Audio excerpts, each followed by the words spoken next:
Sir नमस्कार. नमस्कार sir. Sir आपलं नाव आणि पत्ता सांगा ना. माझं नाव उमेश जाधव. ते वेत्ते आडेवरे राजापूरला आहे गाव. Okay okay. जिल्हा जिल्हा रत्नागिरी. रत्नागिरी. ओके. आता तर आपण जर बघितलं तुमची आंब्याची झाड आहे बरोबर ना. हो बरोबर. तर आपण बघितलं तर किती झाड आहे तुमची टोटल आंब्याची? टोटल 22 झाड आहेत. ओके. किती वर्षाची असेल अंदाजे तुमचा? 50च्या पुढेच. 50च्या पुढे. ओके. तर तुम्ही किती वर्षापासून सुरुवात केली या आंब्याच्या याच्यामध्ये काम करण्यासाठी? ही 2 वर्ष झाली. 2 वर्ष झाली. ओके. तर तुम्ही आता त्याच्यामध्ये वेगळे पण केलंय. तर काय वेगळे पण केले सांगू शकाल थोडंसं? एसीडीचा कृषी अमृत वापरले आणि सॉइल चार्जर वापरले. ओके. कधीपासून वापरताय?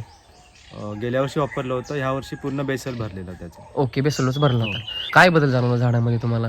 हो खूप बदल, चांगला बदल झाला. म्हणजे ग्रीनरी वाढली, कॅनोपी ओके. वगैरे चांगली झाली. कॅनोपी वगैरे आता झाली. मोहर वगैरे आलाय चांगला. मोहर चांगला आला यावर्षी. ओके. मी आता मोहरामध्ये आहेत तर अजून सेटिंग व्हायची त्याची हो. बाकी. म्हणजे आता सुरुवात आहे तुमची. हो सुरुवात आहे. पण दरवर्षी तुमचा जो एक्सपिरियन्स असतो झाडामध्ये असेल किंवा कॅनोपीमध्ये असेल तर तुम्हाला तो अनुभवायला मिळाला. पण झाडामध्ये असं विशेष काय बदल जाणवते तुम्हाला? हो बदल तर वाटतं, म्हणजे बघण्यामुळे वाटतं की फरक आहे पहिल्यापेक्षा. पहिलं थोडी वीक वाटत होती झाडं. Okay okay. तो बदल तुम्हाला जाणवला. हो. आता जर तुम्ही मागच्या वर्षी तुमचा बहार आला नव्हता, यावर्षी तुमचा बहार आलेला आहे. ओके. म्हणजे तुम्हाला एक अनुभव त्याचा एक येईल.